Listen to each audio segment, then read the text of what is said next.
podemos establecer entre 1982, con mayor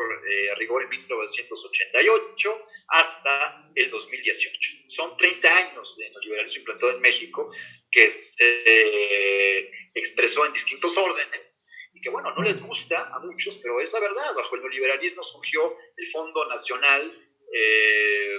para la Cultura y las Artes, que bajo una política de entrega de dádivas, de becas, para beneficiar a los mismos grupos intelectuales durante un tiempo prolongado. Claro, hubo excepciones, pero la excepción confirma la regla finalmente. Y en las universidades, en las instituciones de educación media superior, donde se encontraban algunos de los intelectuales pertenecientes a estos grupos, o ligados de alguna manera con ellos, o simplemente para evitar que hubiera otro tipo de procesos que detonaran finalmente cambios o organización política en términos sociales, pues fueron también abrazados cariñosamente por este tipo de dádivas como estímulos, sistemas nacionales de creadores o investigadores, y que al final del día pues no reflejan un salario real, son becas, estímulos que, digamos, son globos inflacionarios, globos ideológicos, pues que no resuelven verdaderamente la cuestión laboral, la cuestión del trabajo, y que, bueno, fue recursos a los que se valieron los regímenes neoliberales para obtener una legitimidad que no podían tener en las urnas, y necesitaban de ese círculo rojo, de ese círculo de la élite o de las élites intelectuales para entonces justificar cierto tipo de medidas. Ahora, con la legitimidad popular que tiene de sobra el gobierno de Manuel López Obrador, no se necesitan de lo que digan, ni de sus entronizaciones, ni de sus análisis, sino más bien se implementa una política pues, realmente nacionalista y popular. La siguiente pregunta va entrelazada. ¿Qué es el fascismo? Dado con los eventos de Minneapolis, se enaltece que Donald Trump es fascista. Es un absurdo completamente, es la falta de rigor en el uso de las categorías. El fascismo es una experiencia histórica irrepetible, es una experiencia política que surge en una condición histórica muy delimitada, que es en la década de los años 20, 30 y particularmente en la Italia.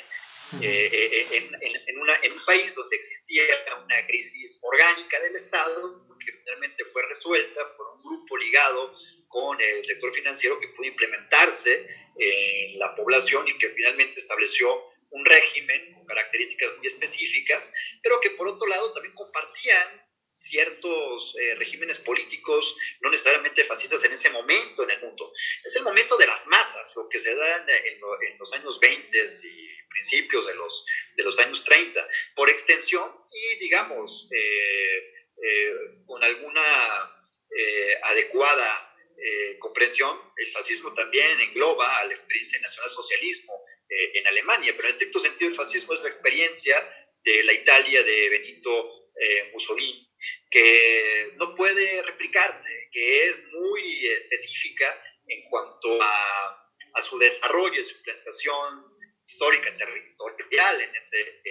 en ese país. Extrapolarla e identificar a cualquier tipo de régimen autoritario, militar, dictatorial bajo el término de fascista, pues es de entrada improcedente. Y es más absurdo cuando se trata de asociar pues, con un líder político emanado también de un proceso electoral con sus condiciones específicas, como lo es Estados Unidos, y donde ni siquiera tiene el control de las instituciones militares, ni tiene tampoco la mayoría en el Congreso, donde tiene que estar lidiando con una serie de posiciones que lo trataban de destituir, como hicieron con Andrés Manuel López Obrador aquí en el 2003, 2004. 2005. Que bueno, 2005, perdón, y que finalmente fue desechada. Pero se observa finalmente que los organismos militares de inteligencia en los Estados Unidos, como la CIA, el FBI, y distintas agencias de inteligencia, pues están ligados más con este consenso neoliberal formado por republicanos y demócratas, y finalmente asociados más con la profundización que hizo de este proceso globalista neoliberal Barack Obama. Entonces, pretender de que Donald Trump es fascista o que está imponiendo un Estado fascista en Estados Unidos, pues es obliterar todas estas determinaciones y pues no comprender absolutamente nada. ¿Qué es lo que representa Donald Trump actualmente para Estados Unidos, dado el cambio económico Bueno, que ha sido importante claro, para el obrero industrial en la zona de desde Detroit luego, o en desde luego, cualquier parte de Estados Donald Trump Unidos? representa el resurgimiento del nacionalismo económico norteamericano. Buscan un resurgimiento de la nación política norteamericana, liberado de las tutelas de los organismos internacionales financieros que en el consenso no liberal prosperaron y que fueron usados también como mediaciones o como poderes fácticos para contrarrestar cualquier tipo de cambio a nivel interno y también en el exterior. Entonces, lo que representa Donald Trump, pues sí, es un resurgimiento de este nacionalismo histórico norteamericano. Esto no significa tampoco que el imperialismo que se despliegue a partir de este componente nacionalista en Estados Unidos sea mejor o peor. Va a ser distinto, pero finalmente va a tener esta idea de preponderar a Estados Unidos como potencia hegemónica en el mundo, pero ya no bajo una ideología y sobre todo bajo una serie de limitaciones que pues llevaban a lo que tú has comentado muy bien, al empobrecimiento del obrero, de la clase obrera en Estados Unidos y sobre todo el grupo del que se nutre, digamos, el fenómeno de Donald Trump, pues son las clases trabajadoras, sobre todo los trabajadores, la clase baja perteneciente a los anglosajones, sajones protestantes, ¿no? Uh-huh. Los WASP. Entonces, sí, Donald Trump tiene un componente nativista, un componente supremacista, desde luego, pero por otro lado, quitando a Donald Trump, no hay nadie que medie ya con este grupo que ha sido relegado y que ha sido bastante, digamos, que tiene ya un resentimiento hacia las instituciones políticas norteamericanas. Si quitan a Trump es muy probable que se suelte el tigre en Estados Unidos, algo que no quiere pues ningún tipo de minoría, ningún tipo de grupo étnico distinto, ¿no? En la nación del norte. Pero es lo que representa también Donald Trump, una contención, una mediación, la posibilidad de entonces llevar a este grupo desplazado a la toma de las decisiones políticas y la virtud que tiene Donald Trump en el concepto internacional, particularmente con América Latina y sobre todo con México, la alianza relativa que ha establecido con Andrés Manuel López Obrador, pues es justamente que es un discurso franco, abierto. Es un discurso que no es hipócrita, es un discurso que no plantea esta idea, como la hizo Barack Obama con los gobiernos liberales de Calderón y de Peña Nieto, de aparentar ser amigo y ser bueno con los mexicanos. Y realmente, en la sombra, pues vender armas y ensangrentar el país, desarrollando esta guerra de cárteles para que hubiera más caos en México y eso le beneficiara de manera directa a los Estados Unidos norteamericanos o a otros de sus objetivos y de sus agendas. Con Donald Trump se habla con franqueza y por eso se han llegado a resultados, se han llegado a acuerdos y esta estrategia o esta alianza relativa ha sido importante para México, sobre todo por la limitación de estos poderes ya fácticos que emanaban directamente del gobierno federal y con la captura y extradición de Genaro García Luna, pues se abre también una vía probable para el enjuiciamiento de Felipe Calderón y de otros grupos de la denominada mafia en el poder. Entonces, todo eso representa Donald Trump en términos geopolíticos y en términos internacionales, representa el apoyo de regímenes nacionalistas contra este consenso global que solo favorece a grupos corporativos transnacionales y a una élite muy pequeña en cada país que puede viajar de México a Nueva York, de Nueva York a San Diego, de San Diego a Japón, de Japón a Madrid, de Madrid a Londres, y que bueno, pues han desarrollado en estos 30 años el complejo ideológico del progre, bien acomodado, bien pensante, globalista pop, cosmopolita, amante de la globalización, sin importarle realmente la pobreza que viven sus respectivas sociedades, y comprometiéndose con estas ideologías que ya hemos aquí también hablado de sobra, las ideologías de género, las ideologías de la multidentidad, las ideologías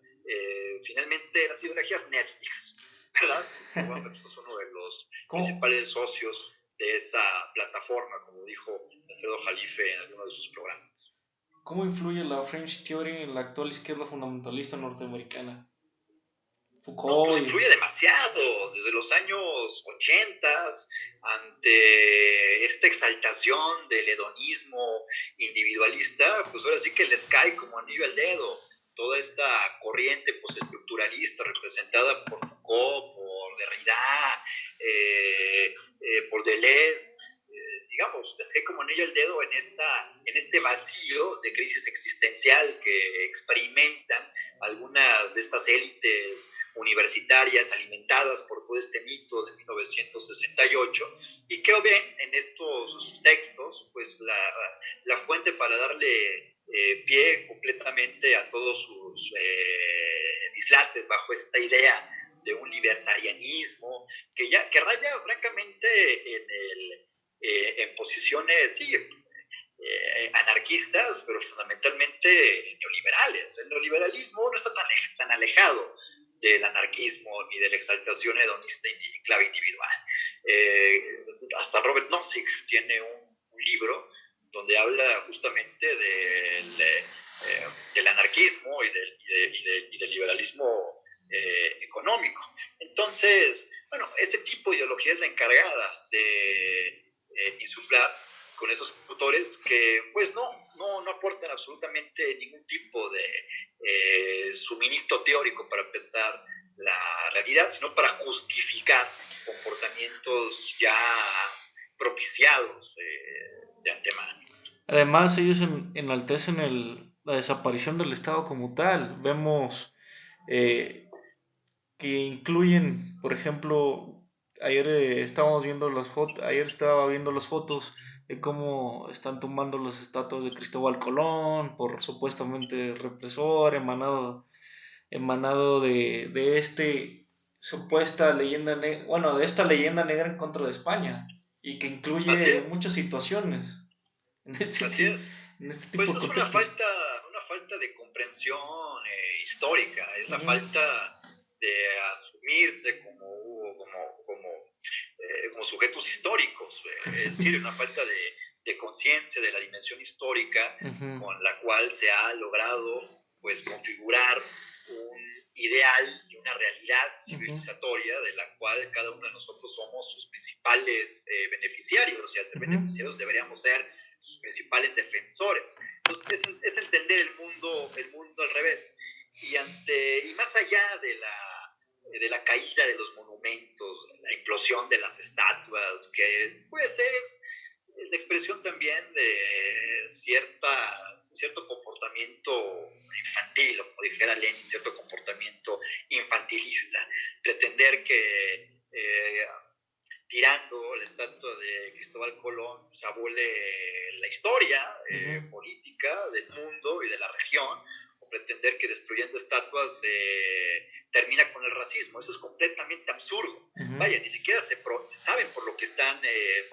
peleando. El racismo en Estados Unidos a ningún grupo le conviene, no le conviene a los republicanos, no le conviene a los demócratas. Es una cuestión que no le conviene a nadie resolverla, incluso me atrevería a decir, ni siquiera le conviene a los negros resolverla, porque bajo esta idea o bajo esta posición victimista, pues han tenido también posibilidad de medrar o de posicionarse bajo un discurso políticamente correcto. En realidad la cuestión del racismo no le interesa a nadie resolverla. Insisto, no la resolvieron los republicanos, no la resolvió el mulato Barack Obama cuando llegó al poder, prevaleció y ha sido usada y sigue usando y va a seguirse usando seguramente como recurso político para pues atizar en momentos electorales, como es lo que estamos viendo en este momento. Hay que reconocer que la lucha por los derechos civiles que se da en los años 60 con Martin Luther King y con otros más, pero sobre todo con este personaje, pues sí generó realmente condiciones diferentes a las que se vivían a principios del siglo XX o en la época de la guerra civil norteamericana. Ahora, si fueran inteligentes, lo que deben estar proponiendo pues, es una reforma realmente estructural de todas las policías que operan en Estados Unidos, una reforma policíaca. Pero eso también tiene que ir de la mano con una reforma cultural, una reforma educativa, que no veo a ninguna fuerza política realmente impulsarla. Y si se hace o se pretende hacer bajo las premisas del multiculturalismo y de todas estas extravagancias ideológicas, pues al contrario, van a contribuir a socavarla más, que es finalmente lo que quiere la progresía liberal parapetada en Hollywood, finalmente. Pero pues, digamos, desde un análisis crudo de todos los elementos que intervienen ahí, pues lo que yo puedo inteligir un poco. Claro, vemos todas estas fake news o noticias falsas que empiezan a surgir en Facebook durante estos conatos de violencia en Estados Unidos. Cómo juegan un Así es. papel político en contra de una persona, sin tener las pruebas fehacientes de que en realidad pasaron esos sucesos. Así es, ¿no? Fake news, que hay que también analizarla en el contexto del papel que juegan los medios de comunicación, las televisoras en Estados Unidos, y que están ligados ya con intereses corporativos y con intereses transnacionales. De ahí también nosotros podemos hacer análisis que llegan directamente a la comprensión de nuestra realidad nacional. Uh-huh. El caso de Aristegui y el pleito que tiene con San Juana Martínez en Notimex, pues tampoco es gratuito. Lo que se está observando ahí es que pues hay intereses que no quieren o que les incomoda que la agencia de noticias del Estado mexicano sea algo más que una repetidora de noticias ensambladas provenientes de las agencias de Estados Unidos como CNN, que es la cadena transnacional para la que trabaja Carmen Aristegui. Digamos, esos son los hechos reales, los hechos objetivos. Y CNN pues está ligada, al igual que New York Times y otros medios y organismos de comunicación transnacional, está ligada con intereses que les conviene mantener una agenda neoliberal global que está siendo amenazada por la llegada de Donald Trump y por todos estos liderazgos fuertes, nacionalistas y populares, no solo en la región latinoamericana, sino en distintas partes del mundo. Y vaya, frente a un liderazgo tan importante en términos económicos, políticos, territoriales, como es el de China, y por otro lado Putin, en Rusia. Entonces, o se puede observar claramente que a CNN pues, no le conviene que en México pues, prospere una agencia de noticias que puede llegar a ser como una agencia similar a Telesur de Venezuela, de RT en Rusia, de otras tantas, y generar un proyecto propio, generar nuestras propias investigaciones, nuestros propios contenidos, y realmente hacerlos accesibles a una población que también está cada vez más politizada y está cada vez más ávida de participar políticamente, y de esa manera lo expresan en las redes sociales, lo expresan en distintas plataformas. La llegada de Andrés Manuel López Obrador al poder en México ha generado un torrente de libertad que como no se había visto antes en el país. Las jerarquías tradicionales están resquebrajando y comienza realmente a observarse un discurso mediático verdaderamente horizontal, donde son cuestionados vacas sagradas que hasta hace 2-3 años, ya ciertamente en declive, pues todavía seguían teniendo su peso de autoridad en distintos medios. Ahora, con la llegada de Andrés Manuel López Obrador, se está generando ese ambiente propicio de libertad política que se puede cristalizar en verdaderas organizaciones y sobre todo en la disputa por la dirección de los espacios de lo que Gramsci llamaba sociedad civil. Una sociedad civil que no es homogénea, una sociedad civil que no es la contraparte del Estado, sino que se encuentra vinculada con él, porque, digamos, lo que sucede en la sociedad civil determina el rumbo y la dirección del Estado político, pero que en la sociedad civil, pues hacer la anatomía de la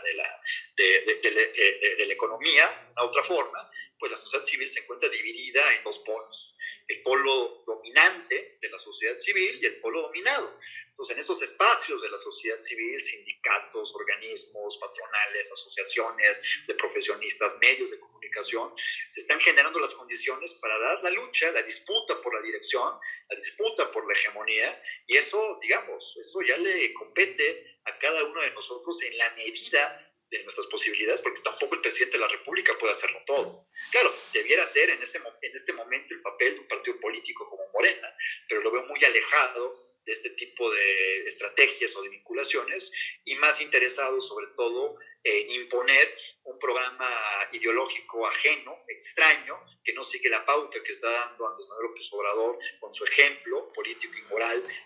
al frente del gobierno de la República, y que importa pues programas ya fracasados como estos proyectos bolivarianos del socialismo del siglo XXI. Claramente, vemos un proyecto nacionalista en China. Actualmente acaban de celebrar desde hace 15 años la ley anti-independentista de Taiwán y de Hong Kong y de Xinjiang, dado que en la secundaria y en la primaria, están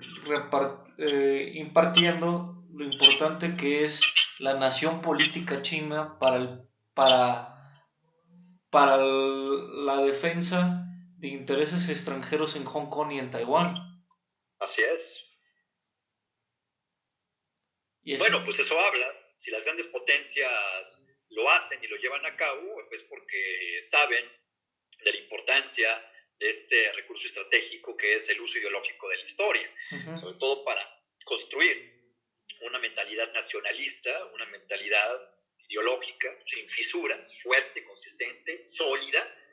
y que no entre en estas derivas extrañas que conducen a comportamientos erráticos y a un debilitamiento del mismo Estado político nacional. Claro que la investigación histórica como ejercicio intelectual pues implica cuestionar ciertas tesis, etcétera, pero eso es otra cosa. El uso ideológico de la historia que debe ser un Estado político tiene que apuntalar hacia un nacionalismo renovado, actualizado para las circunstancias vigentes, pero recordar esos momentos estelares bajo los cuales una nación política se ha constituido y que sin ellos pues simplemente estaríamos al garete como cualquier otra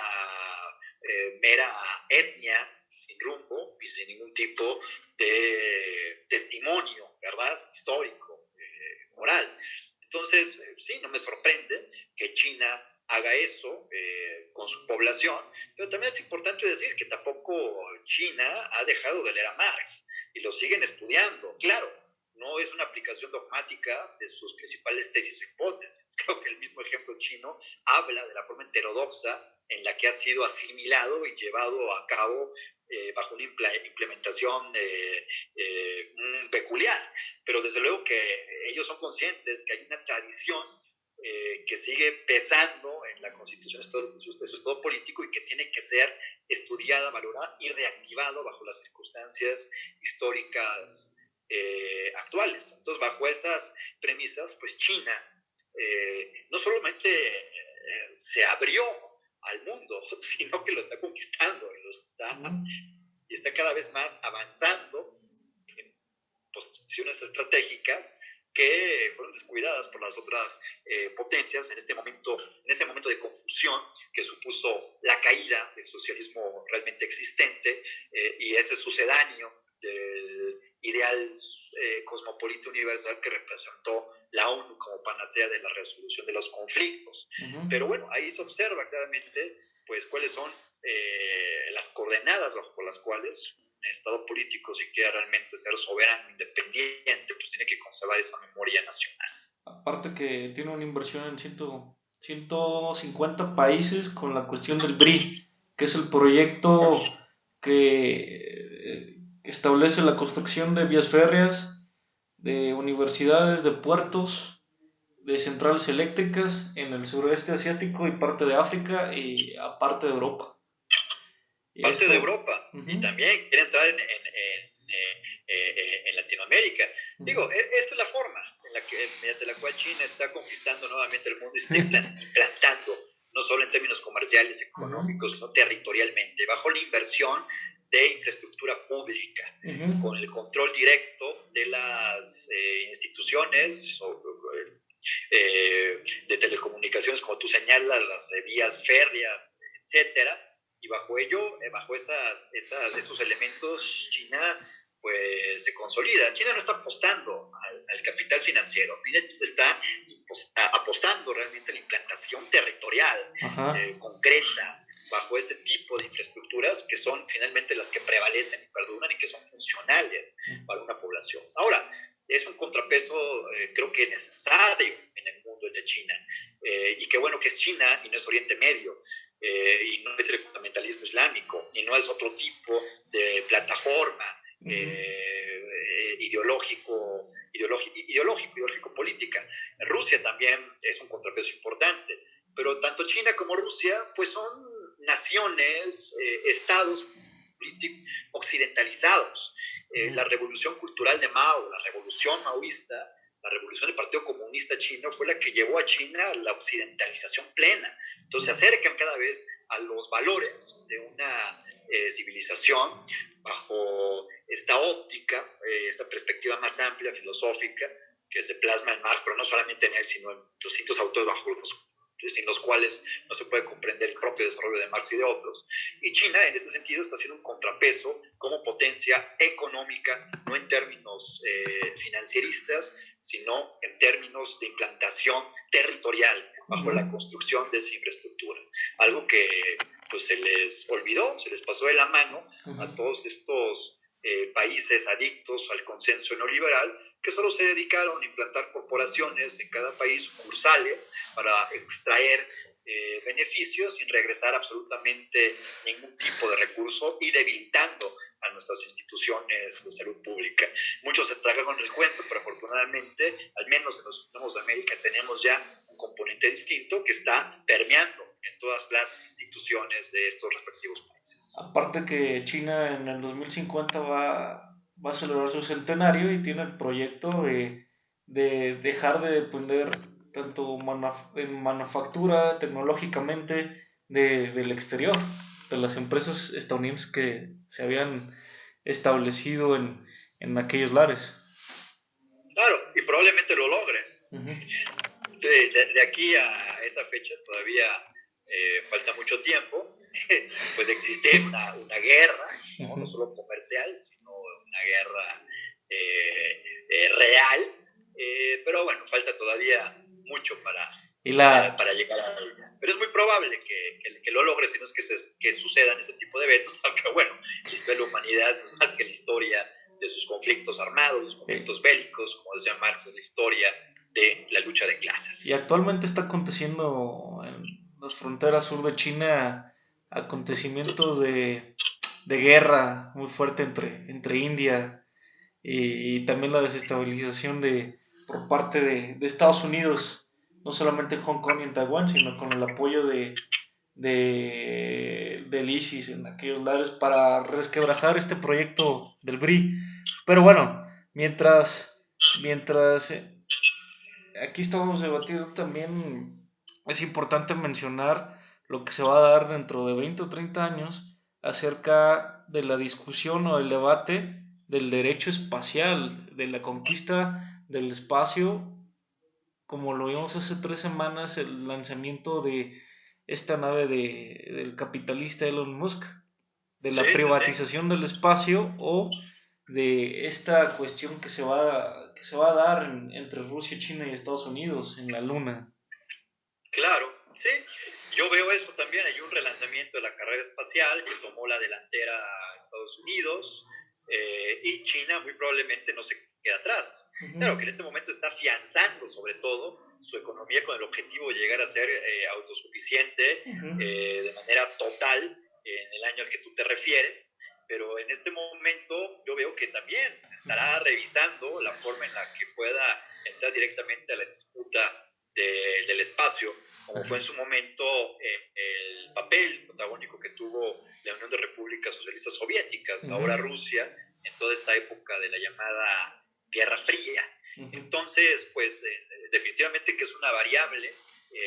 importante la que tú estás aquí planteando, la carrera espacial relanzada nuevamente por los Estados Unidos y los efectos que tendrá también en esta lucha, esta guerra más bien comercial, y sobre todo en esta en el canto del cisne que está teniendo el globalismo neoliberal en el mundo, este consenso hecho tanto por demócratas y republicanos en Estados Unidos, y que Donald Trump pues, los está poniendo contra la pared. Tal es así que Colin Powell, que fue secretario de Estado con George Bush, ya se sumó a la campaña de Biden, del Partido Demócrata, así como distintos prominentes personajes republicanos que no quieren a Trump, justamente porque representa un proyecto contrario de resurgimiento nacionalista alejado de los organismos financieros internacionales, contrario al consenso neoliberal que imperó en la Casa Blanca y que está sostenido por todos los intereses corporativos transnacionales, donde juegan un papel fundamental por la industria de Hollywood, los medios de comunicación como CNN, los diarios ya en declive como el New York Times, que ahora ya cualquiera puede escribir ahí, y bueno, eso se refleja inevitablemente en todo el estremecimiento que se está provocando, ¿no? en el mundo. Para finalizar, ¿cuál sería la conclusión sobre los distintos temas?